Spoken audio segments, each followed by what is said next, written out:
The following podcast is a W2M Network original production. Visit W2Mnet.com for all of our other great podcasts, plus news, reviews, articles, and opinions from the worlds of wrestling, video games, football, and entertainment.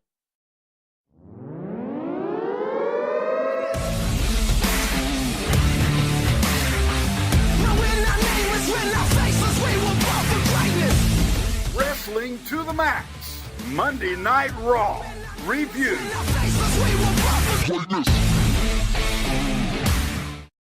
Hello and welcome to the Wrestling to the Max Monday Night Raw Review. I am Brandon, I am your host, and joining me as per usual is Cedric Cologne. Cedric, how's it going? It's going. Ready to get the show on the road. Yep, a little better late than never. We're recording this after SmackDown, actually. So SmackDown will be up tomorrow. So be prepared for that. Let's get this show on the road. Show starts off with the first moment of the Bliss, first of two that we get in the night. Alexa Bliss is out there, and she's introducing the four competitors for the men's Money in the Bank ladder match. Which are Drew McIntyre, Baron Corbin, Ricochet, and Braun Strowman. They all come out, say why they think they're gonna win the Money in the Bank. They go back and forth. Bliss pretty much completely loses control throughout this whole thing. The end finally comes when Braun cuts them all off and says, none of them can stop him. He's going to become Mr. Monster in the Bank. And he wants to do a preview of the match tonight in a tag team match with him and Ricochet facing off against Drew and Baron Corbin. And that's what we get next. What do you think of this segment, first off? Well, I always enjoy when Alexa Bliss comes out because Corey Graves' reactions are hilarious. Oh God! He loves it. He always tells somebody to shut up. I said this to Tori a couple of weeks ago, but it really is true. Corey Graves is the new Jerry the King Lawler. Mm-hmm. Yeah, I'm just waiting for him to say puppies one of these days. Yep, that's what I was about to say. If he yells that, he's pretty much full-blown Jerry the King Lawler. Yep. But yeah, the segment was pretty good. You liked it? What? Did you like it? Yeah, I liked it. Do you like how they did the Money in the Bank this year, where they just announced the participants instead of having qualifying matches? Nah, the qualifying matches, it's like the King of the Ring when they went with the whole straight to the final four and not have the tournament style like they used to. Yeah. It takes away from it. But going to the actual segment, I don't know. I felt like these four had no chemistry. Oh yeah.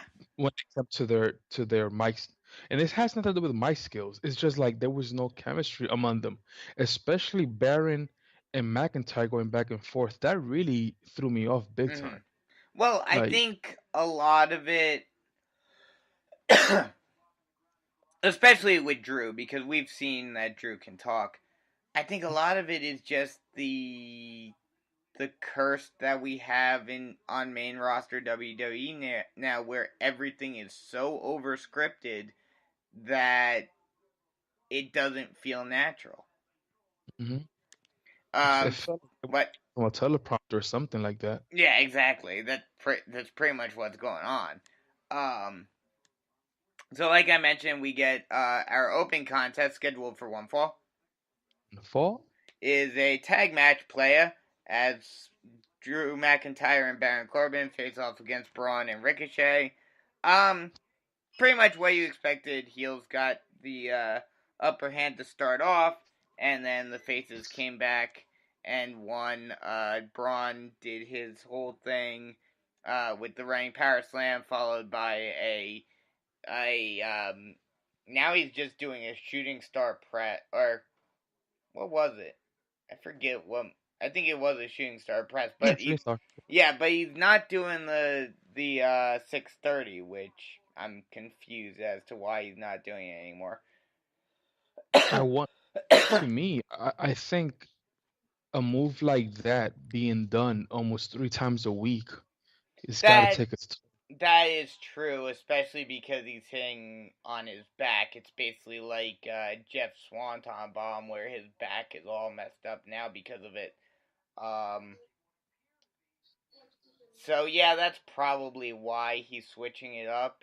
I hope that he still brings out the 630 for pay-per-views and for big matches, because, it's a very impressive move.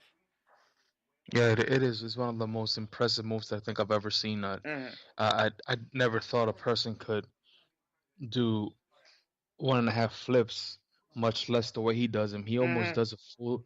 It's almost 2 full rotations. If it Yeah. wasn't for the last minute, it's just crazy to see him when he does it. But the match in itself, I gotta say that it's really weird when Ricochet fought in NXT.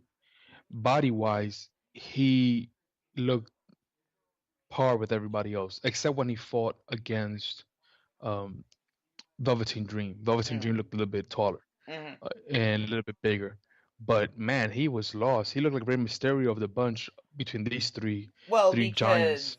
I mean, while especially like in NXT and the newer guys that are coming in are definitely smaller, are more cruiserweight types. Um, this is still Vince McMahon's world. This is still the land of the giants, and so when it comes to pushes, most of the guys that are being put in these spots are the bigger guys. So, that's why you see that. And I think even I think Corbin made another comment related to that when Ricochet was talking during the whole segment. Yeah, but the match was, I think, it kind of showed a little bit that they still need to work more on their chemistry. Oh, definitely. Hopefully they'll have either one more match or a house show or something to kind of work on that, because really it wasn't there, and it kind of concerns me. I haven't watched SmackDown, but let me ask a question. Yep. Are there SmackDown guys that are gonna also be part of this match? Yes, it's gonna be Okay, for both the men and women's ladder matches. It's gonna be eight person match okay, with 4 Raw and 4 SmackDown. okay. So that's good to know, because honestly, I was a little bit afraid with the whole like announcing the first four like that. Uh, man, I hope this is either Drew McIntyre's moment or a surprise Ricochet winning. But once I find out who the four are for SmackDown, then that might change a bit. But I really hope that this is Drew's time, because he needs that place. I think Braun Strowman's place was last year, and that went nowhere. So I hope they move on to somebody else. But the match was okay. I wasn't highly impressed, but I was glad to see the faces win this one. Since we're recording this post SmackDown, and I've already made that apparent, I'll just kind of say what my prediction is. I'm sure Harry and I will talk about it more tomorrow when we do the SmackDown review. But while I absolutely despise it, although I wouldn't mind them basically flipping the script just to see how fans would react if the roles were reversed. But I have a feeling that it's going to be Andrade. And do you know what I mean when I say roles are reversed? No, give me a quick explanation on that one. Do you remember in the first, and then ultimately not quite as much, but especially in the first ever women's Money in the Bank ladder match, what happened? Yeah, we had Carmella win, if I'm not mistaken. But yes, but not. It wasn't her really winning it. Ellsworth climbed the Oh yeah, Ellsworth. ladder and then dropped it down to Carmella, and then everyone was up in an uproar about how a man really won the first ever women's Money in the Bank ladder match. And Hmm. that's why they ended up doing the second one, and Carmella still won through shenanigans with Ellsworth, but she was technically the one to grab it. Hmm. It would kind of be interesting to see if there's just as much of an uproar. I doubt there would be, because it's a double standard. Um, but how people would react if the roles were reversed and Zelina climbed up for Andrade and dropped him the briefcase. I think she's gonna have some involvement, but uh, I don't see it to that extent. That would definitely be like a bad finale for that match. But if it were to happen, I don't think the uproar will be as much as they were with Ellsworth. Oh, Because definitely not. for people it was like the first. This is the first women's ladder match, and you're gonna end it with this shenanigan. Like if it would have been like the second, third, or fourth, or something like that, but the first one, I think that's why people were so upset about Oh it. yeah. But with a female, maybe not, because like we've seen many ladder matches. I mean, excuse me, Money in the Bank matches. So, but I think more than her throwing it, she'll be involved some way Oh, somehow. Probably definitely. doing her famous flip hurricanrana, or whatever it is that you call it, from the ladder onto somebody. That I can see. Or have her do like a super Kanrana off of the not quite the top, but like off of, well, pretty much in essence off the top of the ladder, like as someone's about to grab it.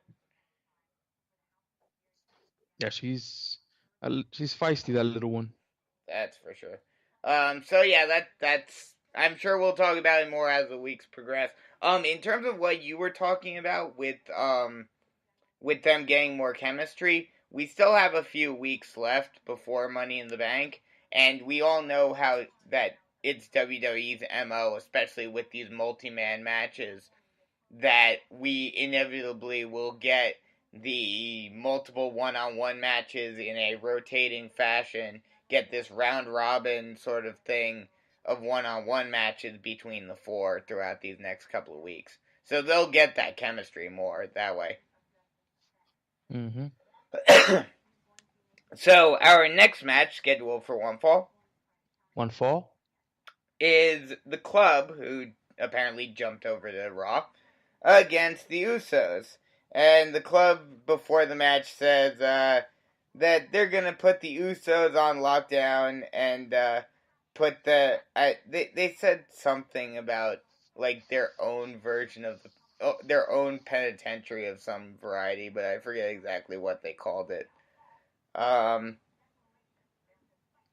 a solid match, nothing too crazy, um, but not really all that surprising, especially considering rumors. But the Usos end up winning. Um, Anything on this match What rumors of them the leaving? the club leaving? Yeah. Listen, I wanted to ask you about this. I've been thinking about this since yesterday when I watched the Raw. I didn't really see when Anderson and Gallows were like the team to beat in NJPW. Mhm. I was kind of starting to, I was more on and off during that Mhm. time frame when they were like the dominant, Yeah. but they kind of they built a brand while they were down there. Yes. And since they've been on WWE, it's been so horrible. Even on their best matches, I'm still trying to figure out like what's their chemistry between them two that made them so big at NJPW. I'm just wondering if WWE has watered them down so much that It I is can't that. even see it. I can't It even is see it. definitely that. It is definitely that. I mean, it also helped that in New Japan, it was more like, yes, they would win actual matches and win cleanly, but they were much more, basically like the NWO in WCW, where it was a lot of run ins, and a lot of shenanigans. But even outside of that, they were still very good wrestlers. Yeah, because you can tell there's something, especially on Anderson. I really wish they would have at least Mm-hmm. given him at least a singles run or something because the guy got in shape. You can see he has a good move set. Gallo is kind of your typical big guy, but they have a pretty good combination when it comes to moveset. And this match was really good to see, especially Anderson. I mean, Gallo's a little bit, but yeah. if you're gonna keep losing, you might as well leave. And I think I didn't enjoy the match as much, not because it was bad, because don't get me wrong, it was a good match. But I was kind of hoping that since Gallows and Anderson had like a more heelish um attitude, I thought that maybe they were gonna see a push. But I had read somewhere that there was a famous tag team that was gun had turned down an extension of the contract to leave, and I was like, man, when I saw them lose, I was like, oh my gosh, Well, don't tell there's me. actually two. The tag team division's about to get a really big hit if both of these two leave, and I'll talk about that more later. I'm pretty sure you can figure out what the other team is, considering the even more shaming segment that they got than just simply losing clean. But yeah, in terms of the club, they came in with such promise, but I mean, outside of AJ, who I have a feeling that he basically, from the get go, basically said to Vince, yeah, I made my name in the Indies, but I'm a WWE guy through and through now. Like, I think he pretty much kissed Vince McMahon's ass to get where he is. Because outside of AJ, no guy that has ever made his name outside of WWE has ever become good and big in WWE unless he actually forced it, a la CM Punk and Daniel Bryan. Oh, Seth Rollins But has no, done pretty see, good. no. See, Seth Rollins is completely different because he is not what he was in the Indies. His character and his whole persona and his whole ethos is completely, it's a complete WWE thing. You get what I'm saying? Yeah, it's not the Tyler Black of Ring of Honor. Exactly. Whereas AJ Styles, the club, Samoa Joe, all those guys came in with their indie names and characters and everything, and they stuck with it. hmm So, I still would love to know what would have been of Finn Balor as the first Universal Champion if he agreed. would not have gotten hurt. I would have Agreed. loved to have known what roadmap they had for him. Yeah. Agreed. Agreed. And I hope we get to see it at some point, but obviously not in the near future because he's over on SmackDown now, but yeah. Yep. I kind of wish they would have kept him on Raw and had him go after the Universal title just because now with Seth holding the title, it's like you could have had a whole storyline there of Finn saying, I beat you once, I can do it again. But we'll see what happens with that. After the match, the Usos are on the mic and says that speaking of the other team, and we'll get to that right now. Apparently, Usos get on the mic talking about how the Revival are calling themselves top guys, but they've got another side. Put your kids to sleep. Make sure your grandmother's eyes are closed, and keep your throw up in your mouth. They show footage of Dash shaving Dawson's back. Yada yada yada. Revival come down trying to uh trying to explain themselves and rationalize it. All of this, um, it was very cringeworthy, and Yeah, Revival turned down a $500,000 a year contract from WWE. This is their burial segment. Be prepared for the Revival to just continue to get buried until their contract is up, and then they'll go and, depending upon what the timetable is for like if they have a non-complete compete or whatnot, depending upon when they're able to wrestle again, they will be in AEW at some point. Mark my words. How do you develop? I don't know if the word develop is correct, so I'm gonna use it. You correct me if I'm wrong. Okay. How do you develop true tag teams in NXT, bring them to the main roster, and destroy them the way whoever's in charge has done? Because they were like one of the best. Two very simple words, or I'll go three. I'll use his full name: Vincent Kennedy McMahon. He does not like tag teams. He considers tag team wrestling as part of the, old Southern wrestling stuff. He considers it a WCW thing. So he completely buries any tag teams that he has not created himself.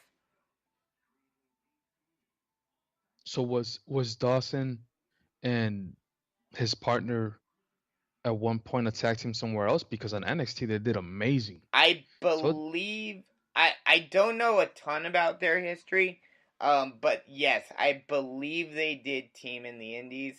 But they were definitely like you said, a top tag team in NXT. in the Ascension, Triple H has taken a big interest in tag team wrestling, as we've seen in NXT. But like I've said time and time again, I've said this for almost 2.5 years, I'd say now at this point. Triple H, grow some damn balls and say no to any tag teams or women that Vince wants, quote unquote, called up. Because no tag teams at all, and very few women have gotten any sort of respect on the main roster from where they were in NXT. it's ridiculous. And It defeats the purpose. oh, it does. And here's the thing. That, and hopefully once things start getting going, by the end of this year, maybe things will change. But Vince has to be worried that there won't be any tag teams left. Because AEW, this is a company run by the Young Bucks. They're going to focus on tag team wrestling. That's going to be one of their main things that they're going to want to put a highlight on.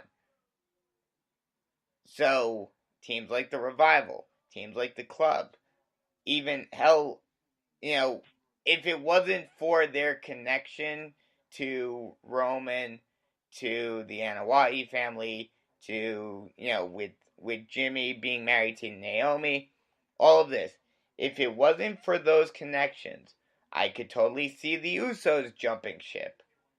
If it wasn't for the Hardys being as injured as they are and wanting to, ride off into the sunset with the WWE, I could see them jumping ship.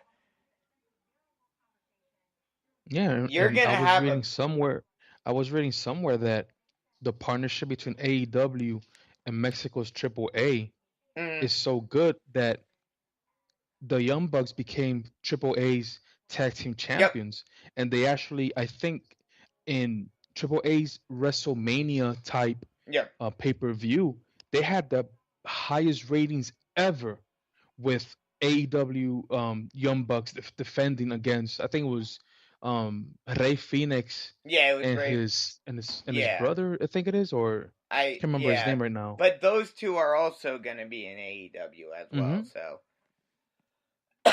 But yeah, I mean, tag team wrestling can be profitable if you just use it properly. But as we've seen over years and years and years, WWE does not want to use the tag team division right.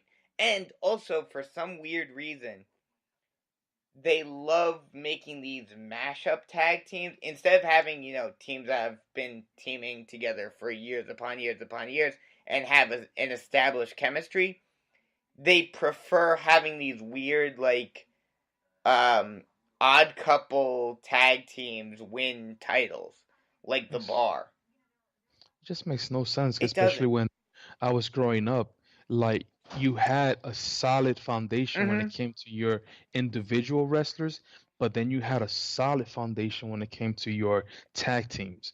Yep. Like it was just amazing the amount of tag teams that were in place and had their place and never overdid or were less than the individuals. Mm-hmm. And And I was saying that to my son. It's just yeah, it doesn't make any sense. I mean, same thing goes with the Attitude Era, and there's probably a reason for why the tag team division was so strong during the Attitude Era was because Vince had to compete.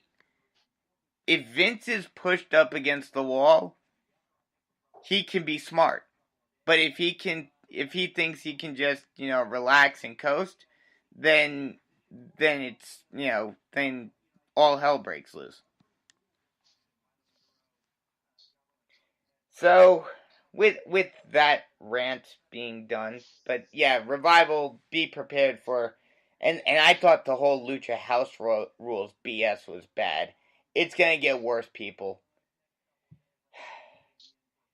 Be prepared. I don't know when their contract is up, but be prepared for a few weeks or months of hell. That's all I gotta say. Next after that, we get some Miz TV. And I don't know, and Tori even said it to me. And this was what I was kind of afraid of.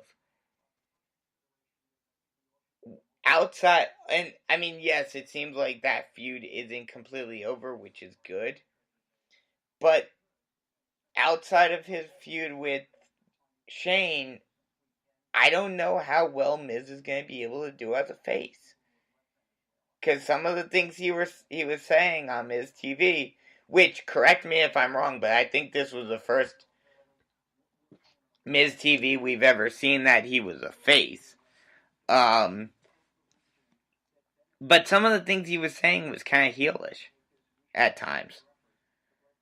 Because he's trying to teeter totter that line, Mm-hmm. but uh, I don't know. Keep going, keep going. Let me process my thoughts a little Okay.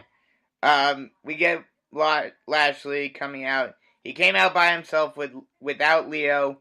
If you guys haven't seen the rumors already, apparently Leo is in hot water. We may never see him on the main roster ever again. I don't know. We'll Another just waste have of to wait and talent. see. What?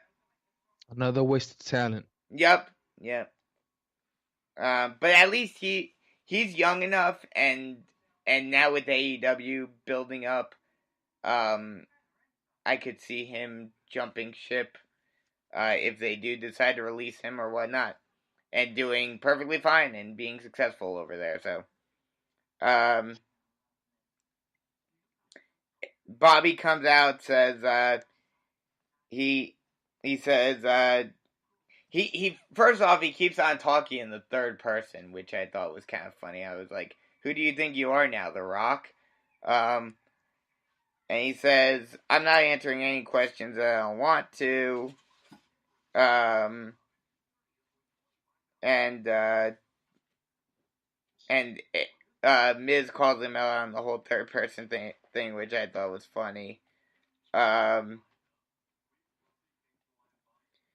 Miz puts Bobby over about his talent and all of that. Says some people think he hasn't yet to put it all together.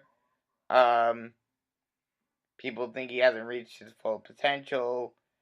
Bobby says he's already been a two-time Intercontinental Champion. What has Miz done? Miz starts running down his accolades. But he still says like that would be the old Miz, which again, was weird. Bobby then talks about how Shane beat Miz, and talks about his dad as well.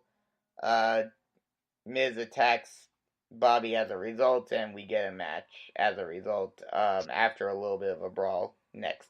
What do you think of the segment? To me, it's weird because we know that the feud that's gonna keep his persona alive as a face kind of Miz is his feud with Shane McMahon. Mm-hmm. So to introduce somebody else into this, what role is Bobby Lashley gonna play in all this? You know what I mean? I think Because it's pretty much the same role as it seems like Elias and Elias is playing over on SmackDown, and Drew and Corbin have been playing periodically, and that is McMahon's stooge. okay, I mean, that's basically all it seems he was just there as a distraction. yeah, that's what it's. That I actually when the segment started, I was thinking about. That. I was like, I'm like, man, are they really gonna just start a new feud out of nowhere just to have Miz fight somebody in the upcoming pay-per-view? But then I was kind of glad when I saw Shane interfere, and because that led to, okay, they're still working on this feud, which is a good thing. Mm-hmm. But you got to feed it. You still got to feed it. You Yeah. can't just expect it to keep going based on what happened previously in the past pay-per-view. You still got to feed this feud for it to be a success. Yeah. Yeah. We'll see how long this feud goes. I don't know how much, especially with the stipulation that they made.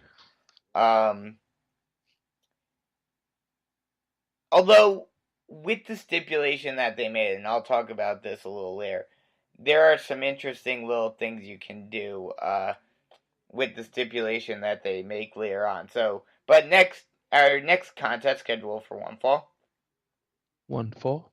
is out, like we mentioned, Bobby Lashley versus The Miz, and it was the match started off, with Bobby beating down Miz, but then Miz got some momentum, started to get in, and then Shane's music hits, comes out, distracts Miz. Um, Miz actually keeps his composure for a while, and Miz was backing him off, and then Shane finally comes onto the apron to get Miz even more distracted. Um, and then Miz or Shane rather comes into the ring and starts beating on Miz, and Lashley eventually does get the win with a spear after a distraction by Shane putting Miz's dad on the Titantron, distracting him, and then afterwards Shane keeps on being Miz, does his whole, jumping around and everything, which looks really, really stupid now. And then Lashley put some more beat down, and it was just a complete beat down. Shane puts on that reverse triangle choke that he does, and forces Miz to look at the picture until Miz passes out. Shane tells Miz to remember that he is in fact the best in the world, and that's the segment. What do you think of this match and the post-match stuff? Match was okay at best. Again, Yeah. it was almost like something thrown at the last minute. Mm-hmm. Bobby's spear doesn't look as impressive as other people who have done spears. Yeah. And then Shane's punches are some of the worst ever. And then you can see the camera trying to find an angle to make them look real in every Yeah. angle that they had. You could see that they see want that to they're a hit it. mile away. So he every now and then he kind of lands real ones that you're like, man, if at least do that. Yeah. But and then his kicks, everything for a man who's actually been practicing MMA for a while. Yeah, his character's a little bit over the top, but Oh, yeah. I can't stand. I don't want to see Mrs. Dad's face anymore. It's just. Oh, you're Uh, gonna see it some more. I'm telling you uh, that right now. hopefully, I'm hopefully preparing we'll you. have a makeover or something. But again, I'm glad the feud is still going on, and this is the only way to either keep Miz this way or hopefully push him forward as a face or somewhere in between.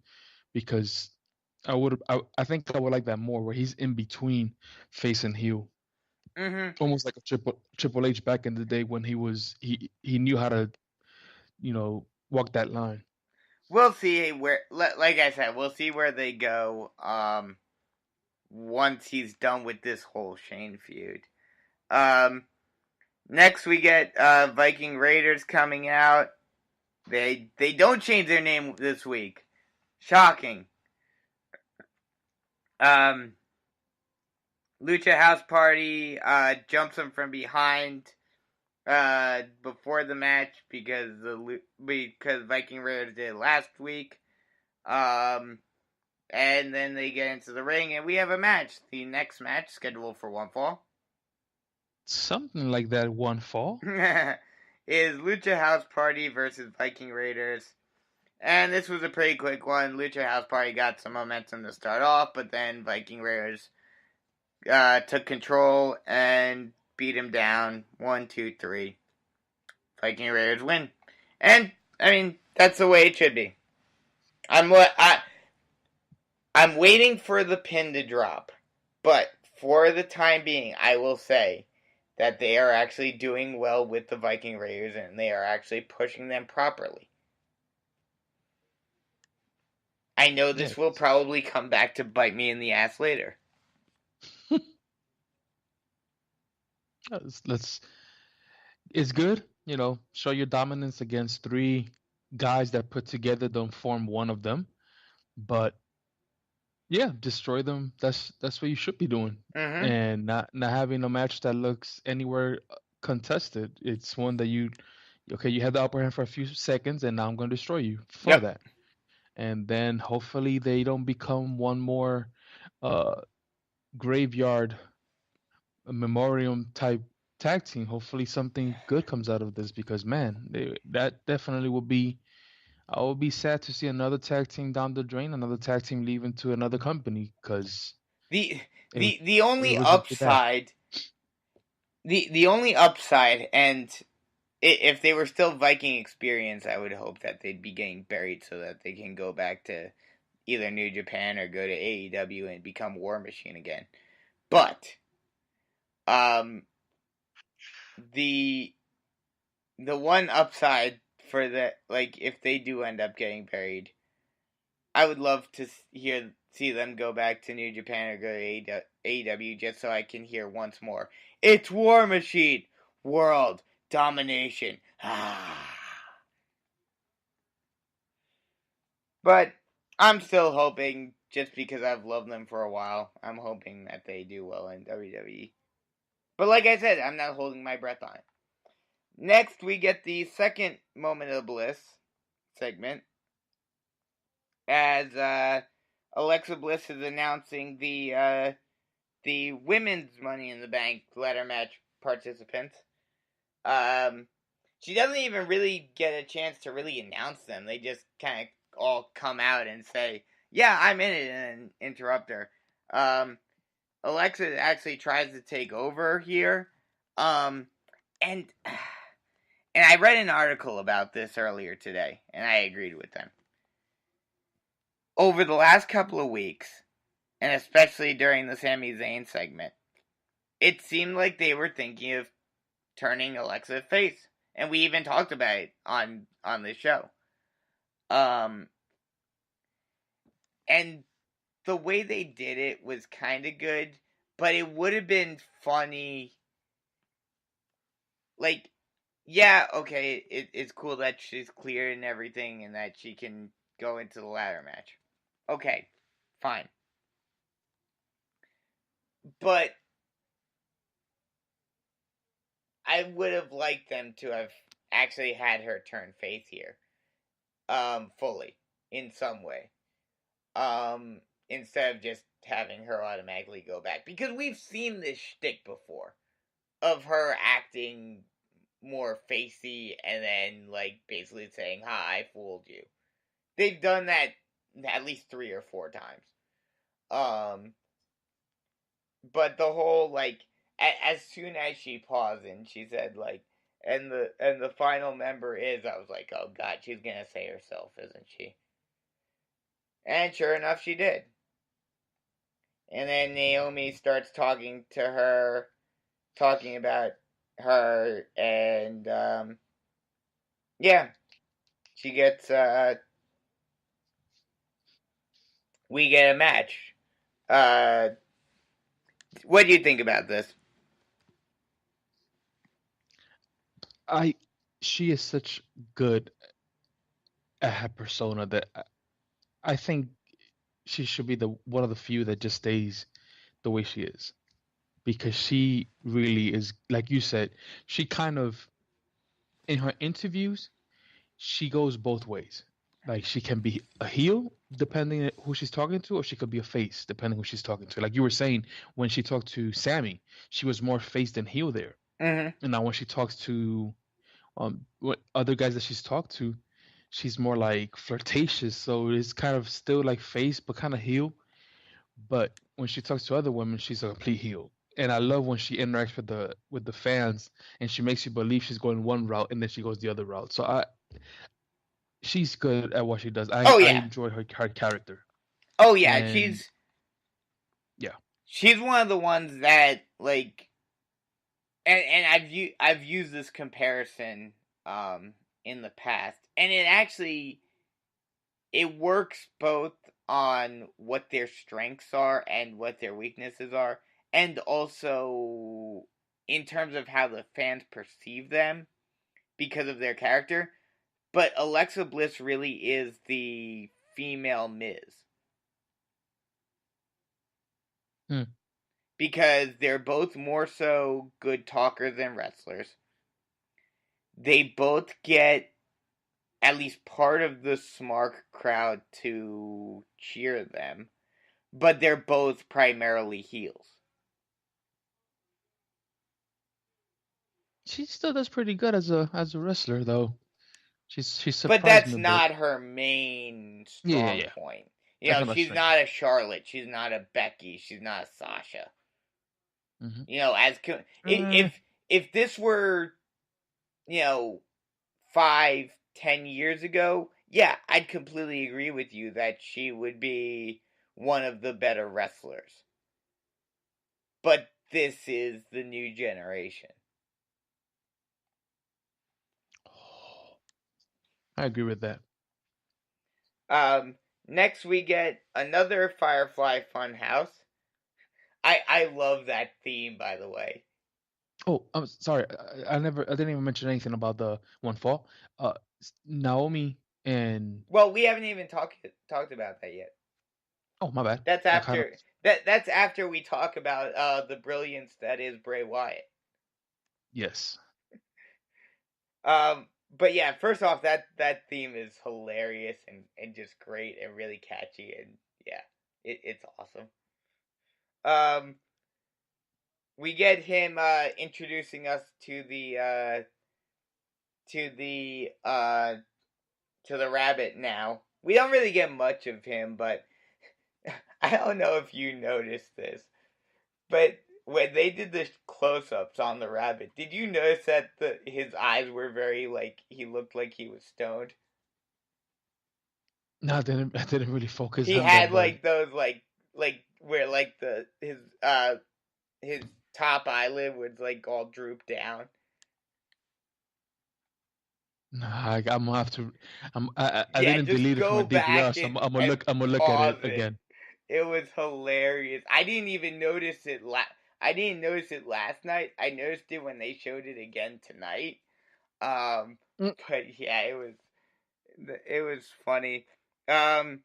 He he draws a he's painting in this one, and he paints a picture of what looked like, and especially when I saw it the second time, you couldn't see if he painted Orin in it, but it was definitely a picture of from when Orin burned down the house a couple of years ago. Um, so we get that, um, and then the Abby pops up and is talking, which that was weird. I forget if we heard her talk last week, but why does she have like this like weird demonic male voice? It's all part of the plan. I'm buying what they're selling. So am I. At So first am I I. thought it was weird, but yesterday I kind of enjoyed it a little bit too much. Mhm. Oh, I enjoy it a lot. Um and yeah, just a bunch of stuff. If you haven't seen it yet, go watch it. I'm sure it's on YouTube already. Just go watch it. It's hilarious and awesome and I can't just wait to see how they implement all of that yeah, like when it comes out to wrestle. that's the one thing that I'm worried about with this is kind of one of those things where it looks so good as a segment or like as a backstage vignette, but I don't know how well it'll work once he actually gets into an arena. Like, is that like? But it's too short. Are they gonna have that like a longer version of the theme song as his entrance? Hmm. I kind of hope so. Like, I love his old theme, but I kind of want to hear that just because it would be hilarious.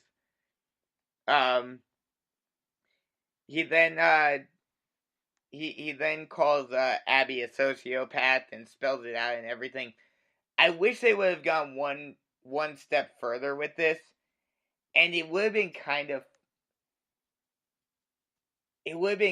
funny, but like, and you could have had him kind of be like a tweener and like added another layer to his character.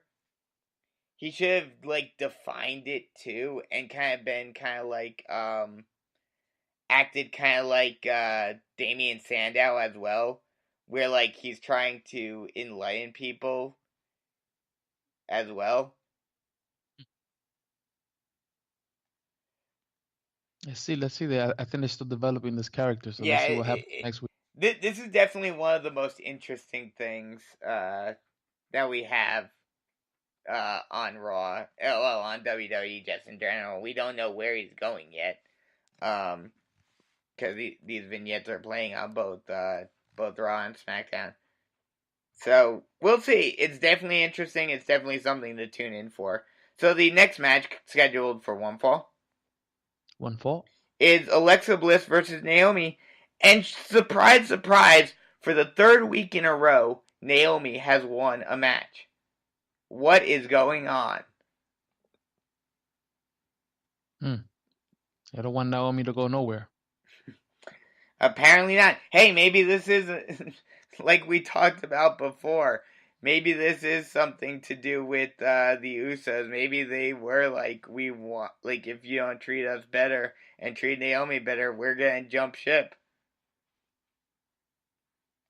Oh, hope WWE starts taking AEW a little bit more serious. I understand that they haven't had the show yet, but I I think they think are. we're a I few. think they're I think we're a starting few to. weeks from it. Yep. Well, I, I I I was reading somewhere because I didn't really watch it, but I was reading somewhere that in the Hall of Fame speech that DX had, they Yeah. Triple H kind of threw a an insult towards the AEW, and AEW Mhm. turned around this weekend. Cody kind of threw it back at Yep. them. So Yep. Oh, it's starting. I mean, the competition and the sling throwing is definitely has definitely started already. Um, what do you think of this match? it was good. Again, I like you said, wrestling's not her forte, but she does a pretty good job at it. And once again, Naomi shows off her athleticism, and I know her persona is all colorful. She's not very good at the mic skills, but no one can take away her athleticism. No. She if she's allowed to show it off, she's a really good wrestler in her own way. Not maybe not a Charlotte, but she definitely has a good moveset. Oh yeah, definitely. Next we get Rey Mysterio with Dominic in the back, talking about how he lost at Mania, but he's gonna redeem himself tonight. Not too much there. Next we get Becky Lynch coming out.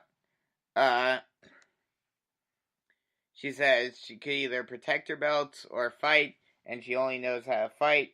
She knows the odds are against her, but a year ago no one thought she could main event WrestleMania or beat Ronda Rousey, but here she is. Becky the fans know her whole career has been a long shot, but nothing she's done has been an accident. And for months she's ran her mouth about Charlie holding titles hostage, so she's not gonna hold titles hostage herself. And just pretty much just basic, pretty much what you'd expect from a Becky Lynch promo. Lacey comes out, says, says what she normally says. She can see that Irish temper bubbling up. Yada. She's trying her best not to lose her manners, and she warned Becky last week to not let her emotions get the best of her, but she's not, so she's done talking. They brawl, not too much as the refs break it up, although they both break out of their respective holds a couple of times back and forth. And just a general brawl. Anything on this segment? The only thing I would say is that the past few times that these two have had these encounters, they've been pretty violent, kind of. And I hope that they carry this into the match. I hope that the match is two women truly brutalizing each other. A few holds here and there, but I want it to be almost like a kind of no holds bar between these two, because now that's what it looks like. Yeah, this is definitely a feud that the intensity is there to where you can have it get built up further and further and have it lead to some sort of stipulation match at SummerSlam. So, Yep. So we'll see where they go with that. Like I said, I have a feeling that Becky's gonna lose one of the belts at Money in the Bank. I'm hoping it'll be the SmackDown one, but I wouldn't be surprised if it's the Raw one. But we'll see. Next we get the next match scheduled for one fall. Una caída. One fall. Is Zack Ryder and Kurt Hawkins against the Revival. And the burial continues as Zack and Kurt get another win over the Revival with a crucifix pin. And yeah, the less said about this, the better. Shall we move on? Yes, sir. I agree. We get Miz backstage being interviewed, talking about how Shane made this personal and continues to drag his dad into this. But at Money in the Bank, he wants to stay and fight with him in the ring. So he challenges him to a steel cage match, which, while they didn't really have much of a chance. Well, they did have chances, and they should have done it more with Miz during the match at Mania. But this match type especially can lead to some interesting things with the Miz. You can have him kind of have that split still and have that uncertainty both of his skills and of his alignment, and have him kind of look up, like knock down Shane quick and then kind of look up and think, should I just escape and get the easy win? Or should I stay and fight? I hope they do it. I doubt they will because WWE isn't smart enough to do that. But if I were writing the match, that's what I would do.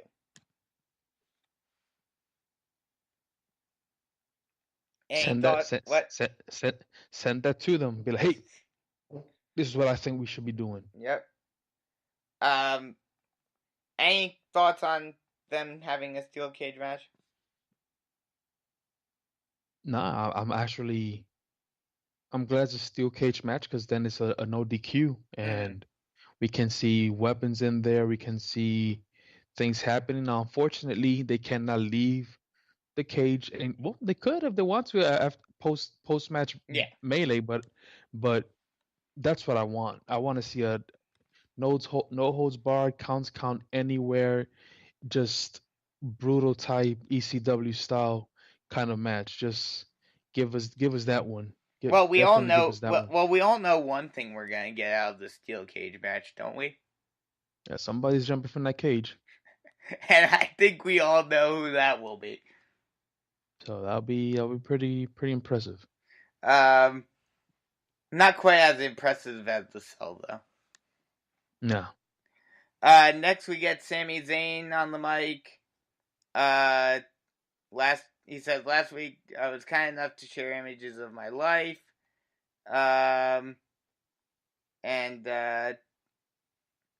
talks about, a lot of different things. I honestly, I hate to say it, but I kind of tuned him out for most of this.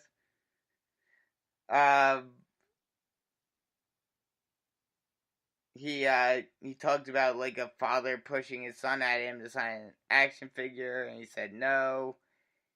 Talks about like how everyone is entitled and how he's just doing stuff for himself. I was putting 5-star matches for everyone, and what did I get out of it? Nothing. So yeah, pretty much just what he said last week. Anything on this? I forwarded this part. Because go ahead. Everything he's saying might be true, but you can only have so many pipe bombs when it comes to a segment like that.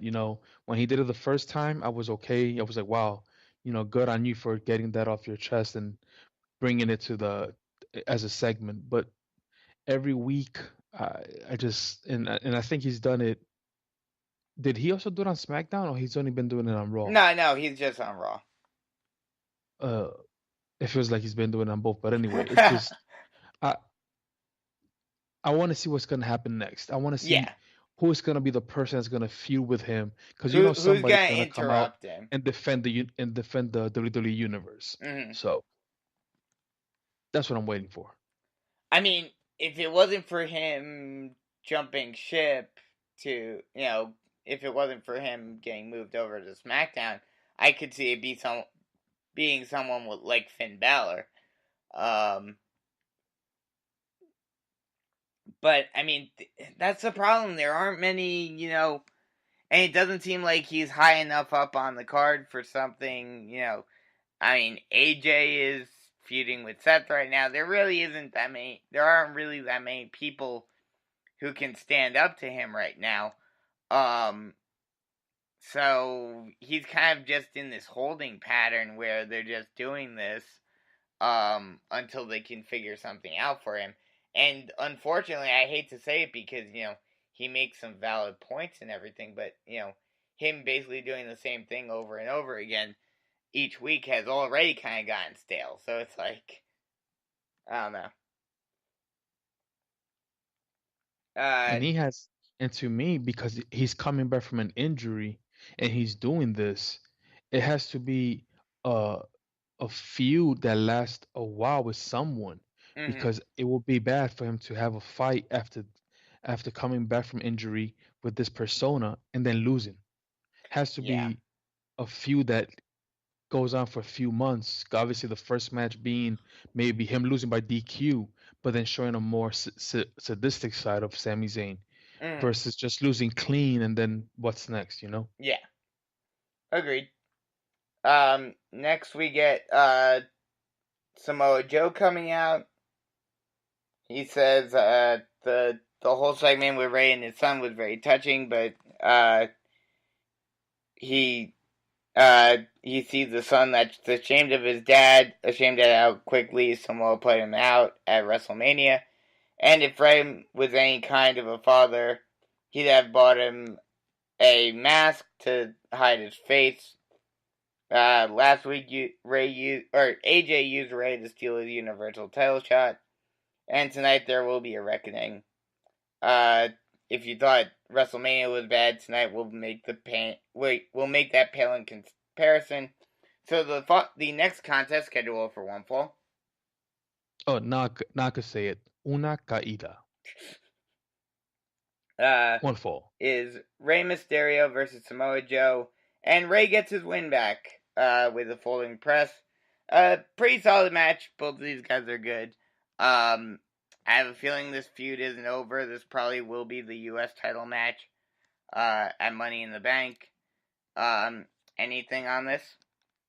I was gonna say I'm glad they did not just do a one and done with the whole WrestleMania thing because I know in the Hispanic world that was a really big insult for a lot of people. They didn't really take too kindly, even though he was hurt. They didn't take too kindly on Ray losing the way he did, as quickly as he did Yeah. on WrestleMania. I mean, So I'm glad they brought it back into the scope of a feud or something Yeah. like that. I mean, we all kind of understood why they had to go that route because Ray was injured, so he couldn't have a long match. But yeah, it's good to see them not just gloss over it now. And his kid is big. Yeah, yeah, He picked up his it's dad and crazy. everything. His son's bigger than him. It's funny. But I was gonna say with Joe being U.S. champion, I really hope they do something better with him because Yeah. I really wanted Joe to become world champion or universal champion, especially when he fought against Brock. Mhm. And now that he has a title, I don't want him to just be like the Revival. I have a title, I'm done. I want to see him do something with that title, and he needs something to substitute the Bronco Buster because just going into the clutch just does not work. Mhm. Agreed. Next we get the main event segment as we get a contract signing for AJ Styles and Seth Rollins. And I hate to say I was right, but it seems like they're turning AJ more of a heel automatically, and this is not going to be one of those friendly competition type things. They went at it right off the bat. We predicted it last week.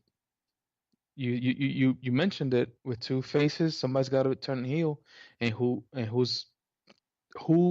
has the ability to just turn heel out of the blue? It was AJ. Yep. Seth was not gonna. It makes no sense, obviously, to turn Seth into a heel that out of the blue. With AJ, it makes more sense because for months, even when he had that segment with Mr. McMahon where he punched Mr. McMahon, he's been having that more uh not violent but more aggressive style of him and the things that he's been saying. So definitely he was the character to turn heel. And who knows what happens? Like you said before, it will be quite amazing if we have a Nakamura AJ Styles turn af- and that's what we're gonna see. And who knows what happens in this match in the main event. Yeah, we'll see. But yeah, like I said, the inevitable heel turn of one of them happened. I'm kind of glad that they, like, yes, I would have preferred to see them go full on, like, just let them have a respectable match. But knowing WWE, I knew that was a fantasy, so, I'm glad that they at least turned him, quicker than, than I thought. I thought it was going to be another type of Nakamura situation. But it still may be not so AJ might not be as heel as a Nakamura turn, but he's gonna be the more aggressive. So yes. it still could be a really good match Oh, where yeah. we see them both, giving it their all. I think that's what's gonna happen. Oh, But yeah, we'll it's definitely also get good that. because it makes AJ more prone to do his strong style type of matches. Mm-hmm. So that just about wraps it up here. One word review for you. Oh, average. I would say average because it had really high points, but it had a few low points. So it was in total was a kind of an average show because Yeah. of that. I'll kind of use a similar word. I'll say wishy-washy because, like you said, there were some good points, there were some good segments, and then there were some really bad segments. So it was kind of like, it was a roller coaster ride, that's for sure. Grade on this, or scale of 1 to 10? Probably give it a 6. I'll be slightly, I'll be a little more generous just because of, like, some of the segments, like the Bray Wyatt stuff was great. Um, and some of the other stuff was pretty good. I'll give it a 6.5. So yeah, that just about does it for us. Um, we'll talk to you guys next week. I'll talk to you guys tomorrow a bunch. So be sure to stay tuned for that. So for Cedric Cologne, I'm Brandon Biskobing saying so long, and we'll talk to you next week. See ya.